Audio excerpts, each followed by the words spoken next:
कुछ जगहें अपनी स्टोरीज को कभी जाने नहीं देती। वेनिस के पास पोवेलिया आइलैंड उन्हीं में से एक है। दूर से यह हरा भरा और शांत दिखता है, लेकिन लोकल फिशरमैन इसके पास नहीं जाते। वे कहते हैं कि आइलैंड फुसफुसाहटों से भरा है और यहां एक शैडो हमेशा रहती है। कहा जाता है कि इसकी मिट्टी हजारों लोगों की राख और हड्डियों से बनी है। पोवेलिया को पृथ्वी की सबसे प्रेतवाधित जगहों में गिना जाता है। इसकी लेजेंड आज भी वेनिशियन लैगून को हॉन्टेड करती है। पोवेलिया कभी एक पीसफुल विलेज था, युद्ध से भागने वालों के लिए रिफ्यूज। लेकिन समय और युद्ध ने इसे खाली कर दिया। फिर ब्लैक डेथ आई और पोवेलिया एक क्वारंटाइन स्टेशन बन गया, बीमारों के लिए निर्वासन।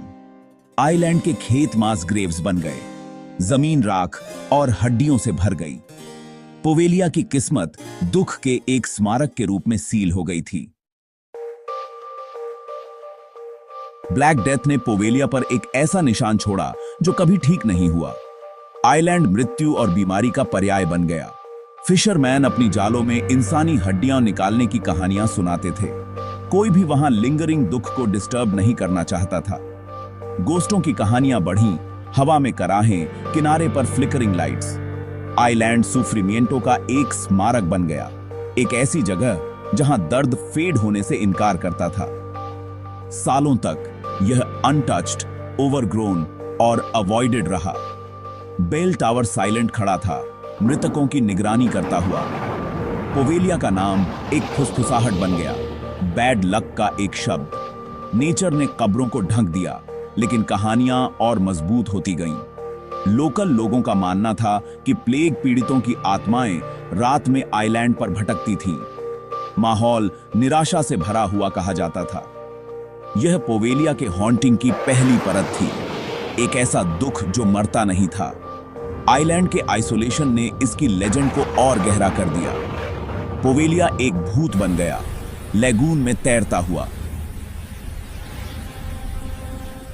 पोवेलिया पर मानसिक रूप से बीमार लोगों के लिए एक असाइलम बनाया गया। आइलैंड की डार्क रेपुटेशन ने शुरू से ही एक शैडो डाल दी थी। पेशेंट्स ने भूत देखने और टॉर्चर्ड फुसफुसाहटें सुनने का दावा किया। उनके डर को मैडपन मानकर खारिज कर दिया गया। असाइलम का डॉक्टर लेजेंड के अनुसार क्रूर और लोबोटोमीज के प्रति ऑब्सेस्ड था। उसने पुराने बेल टावर में ब्रूटल सर्जरी की। पेशेंट्स की चीखें आइलैंड भर में एकोती थीं, लेकिन कोई हेल्प नहीं आई। डॉक्टर की क्रूरता बदनाम हो गई। कहा जाता है कि प्लेग पीड़ितों की आत्माओं ने उसे बदले में टॉर्मेंटेड किया। पागल होकर वह बेल टावर पर चढ़ा और अपनी मौत के लिए कूद गया, या उसे एक शैडो ने धक्का दिया, कुछ लोग कहते हैं। उसकी मौत के बाद कहा जाता है कि एक अजीब धुंध उसके शरीर को घेर लेती थी। पोवेलिया में सिर्फ प्लेग के मृत नहीं थे, बल्कि असाइलम की टॉर्मेंटेड आत्माएं भी थीं। ईविल डॉक्टर की लेजेंड आइलैंड के कर्स का हिस्सा बन गई। हॉरर गहरा होता गया, लेयर पर लेयर। पोवेलिया का अंधेरा बढ़ता गया। आइलैंड के अबैंडन होने के बाद कहानियां और वाइल्डर होती गईं। लोकल लोग इसे गोस्टों का आइलैंड कहने लगे। फिशरमैन ने एक महिला की चीख और एक स्प्लैश सुनने की रिपोर्ट दी, जैसे कोई बेल टावर से कूद गया हो, बार बार। अन्य लोगों ने डिसएम्बॉडीड आवाजों की बात की, इटालियन में चिल्लाते हुए, go away, leave us alone. Visitors ने देखे जाने की एक ओवरवेलमिंग फीलिंग बताई। शैडो विजन के किनारे पर फ्लिटेड करती थीं, सामना करने पर गायब हो जाती थीं। कुछ लोगों ने असाइलम के खंडहरों में एक लंबी ह्यूमन शेप शैडो देखी। डर का एहसास रियल था, जाने की एक चेतावनी। सबसे फेमस आवाज बेल दशकों पहले हटा दी गई थी, फिर भी फॉगी रातों में बजती हुई सुनाई देती है। खोई हुई आत्माओं के लिए बजने वाली एक फैंटम बेल। लोकल लोगों के लिए यह प्रूफ है, एक घंटी जो वहां नहीं है वह बज नहीं सकती जब तक कि इस दुनिया के न रहने वाले हाथों से न बजाई जाए। पोवेलिया की लेजेंड कहानियों से बढ़कर हो गई, यह एक चेतावनी बन गई। आइलैंड की एकोज को इग्नोर करना इम्पॉसिबल है। हाल के वर्षों में पोवेलिया की डरावनी प्रतिष्ठा ने पैरानॉर्मल इन्वेस्टिगेटर्स को आकर्षित किया है। वे कैमरे और उपकरण लेकर यहां आते हैं, सबूत खोजने के लिए। कई टीवी शो ने इस द्वीप को दिखाया है जहां होस्ट खंडहरों में रात बिताते हैं। वे लौटते हैं डरावनी कहानियों और इलेक्ट्रॉनिक वॉइस फेनोमेना ईवीपी जैसी रिकॉर्डिंग्स के साथ, फुसफुसाहटें, कराह और मदद की पुकार। पर्सनल एक्सपीरियंसेस भी आम हैं, किसी अदृश्य शक्ति का छूना, धक्का देना या खरोंचना। कुछ तो पोजेस्ड होने का दावा करते हैं। कई लोग आधी रात को ही डर के मारे भाग जाते हैं, भारी गुस्से और उदासी की भावना का जिक्र करते हैं। वे मानते हैं कि द्वीप सिर्फ प्रेतवाधित नहीं बल्कि शत्रुतापूर्ण भी है। संशयवादी तर्क देते हैं, आवाजें हवा या इमारतों की वजह से, छायाएं दिमाग का खेल और डर इंफ्रासाउंड से। उनका कहना है कि द्वीप का इतिहास और प्रतिष्ठा ही डर का माहौल बना देती है। लेकिन यहां आने वाले हर कोई कुछ न कुछ अजीब महसूस करता है। पोवेग्लिया का रहस्य बना रहता है। क्या ये सब दिमाग का खेल है या सच में कुछ है? डर और जिज्ञासा दोनों यहां खींच लाते हैं।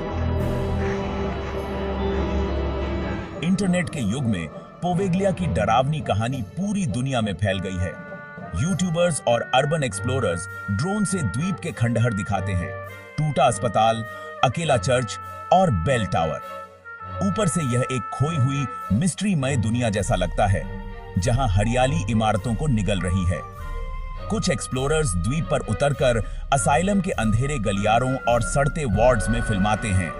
वे अक्सर घबराए रहते हैं और कई बार उनकी कैमरा इक्विपमेंट अचानक काम करना बंद कर देती है। साल 2014 में सरकार ने द्वीप को बेचने की कोशिश की, लेकिन जनता ने विरोध किया। लोगों ने इसे मृतकों की स्मृति का अपमान माना। एक एसोसिएशन ने इसे ऐतिहासिक स्मारक बनाने की कोशिश की, लेकिन द्वीप का भविष्य अनिश्चित ही रह गया।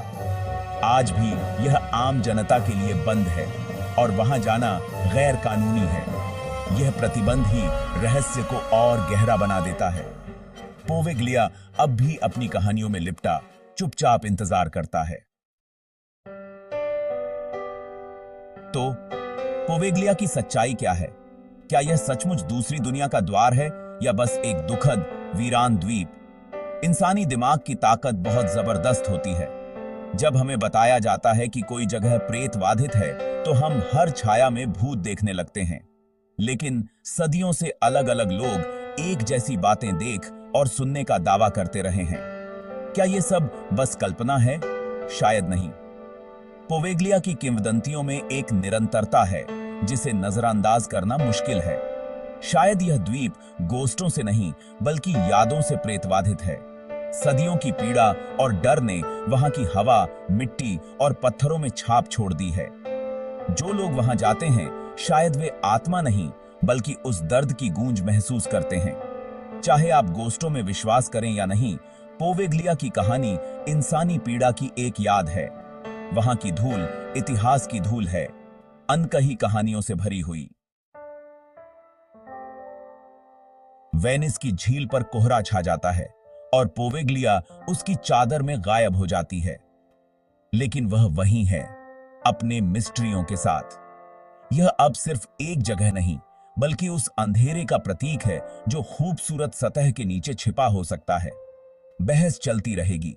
कुछ लोग इसे प्रेतबाधित मानेंगे, कुछ वैज्ञानिक तर्क देंगे, लेकिन उस जगह की अनुगोष्ठी बनी रहती है, एक ऐसी भावना जो विज्ञान या आस्था से परे है। पोवेग्लिया का भविष्य भी मिस्तला है। क्या इसे ऐसे ही छोड़ देना बेहतर है या फिर कोई इसका कर्ज तोड़ेगा? शायद कुछ जगहें जीवितों के लिए नहीं होती। उनका मकसद है याद दिलाना, कहानी सुनाना। वे हमें हमारे इतिहास, डर और जिजीविषा की क्षमता के बारे में सिखाती हैं। पोवेग्लिया सदियों से अपनी पीड़ा की कहानी सुना रही है। उसकी घंटी अब नहीं बजती, लेकिन उसकी कहानियां कभी चुप नहीं होती। अगर आप वेनिस के किनारे खड़े होकर उस मिस्तले द्वीप की ओर देखें, क्या आप वहां जाने की हिम्मत करेंगे?